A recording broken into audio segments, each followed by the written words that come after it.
Aty më pas kanë ndërhyrë dhe kanë njoftuar dhe policinë e shtetit për në lidhje me këtë ngjarje dhe sigurisht 78 vjeçari është gjetur i pajetë në tokë. Nga të gjitha hetimet e bëra deri tani dhe nga ekspertizat e kryera, 78 vjeçari Gzim Via rezulton që ka dëmtime 2 plagë të rënda në pjesën e kokës, por ka dhe dëmtime në pjesë të tjera të trupit, çfarë tregon se mund të ketë ndodhur një përleshje mes tij dhe grabitësit apo grabitësve nëse do të jetë më shumë se sa një, por kjo sigurisht do duhet të konfirmohet nga policia më vonë. Dhe kjo ka shkaktuar edhe rrëzim të tij, por më pas edhe thyrje e disa orendive. Sipas të dhënave që kemi siguruar, 78 vjeçari jeton vetëm përmes një pensioni të vogël që ka pasur dhe shumë pak të ardhurat të kursyeera nga një tokë që kishte lëshuar me qera. Pra në këtë rast nuk kemi të bëjmë me një vlerë të madhe monetare, çfarë do të çonte në piketimin e tij nga grabitës të ndryshëm. Po. Sa kanë grabitur, çfarë kanë mundur të marrin? Nuk dihet ende vlera, se sa është sasia e lekëve që janë marrë, por siç po thoja, kanë arritur të marrë një sasi të vogël parash në portofolin e 78 vjeçarit dhe më pas portofolin e kanë hedhur aty dhe është arritur të gjendet nga policia në vendin e ngjarjes dhe një shumë e vogël parash na është thënë, por jo sasi dhe shumë, të cilat ai përfitonte nga toka që ka lëshuar me qera në fshat. Pra nuk bëhet fjalë për një sasi shumë të madhe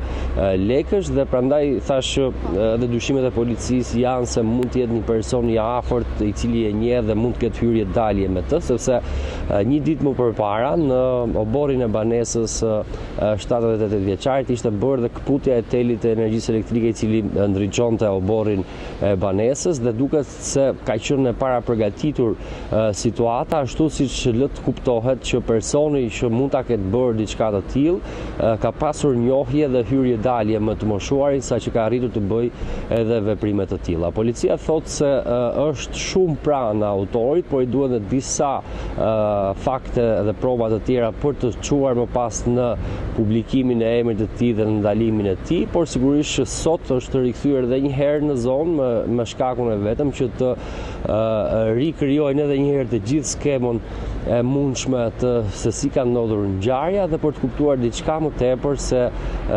si kanë vepruar grabitësi në këtë rast i cili më pas ka shkaktuar edhe vdekjen e 78 vjeçarit Gzim Via. Sigurisht që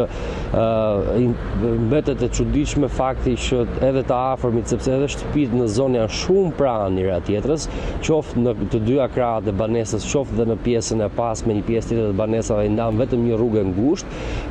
Komshinët nuk kanë arritur të dëgjojnë asnjë lloj zhurmë gjatë orëve të natës apo gjatë kohës që ka ndodhur, ashtu siç vazhdon që pothuajse e gjithë lagja ku banonte 78 vjeçari në fshatin Bullgarec mbetet e shokuar nga ky krim i rënd për vetë faktin sepse e njihnin shumë mirë 78 vjeçarin, nuk kishte as pak person problematik, nuk kishte asnjë konflikt qoftë ai, qoftë fëmijët e tij me persona të tjerë, çfarë mund të shkaktonte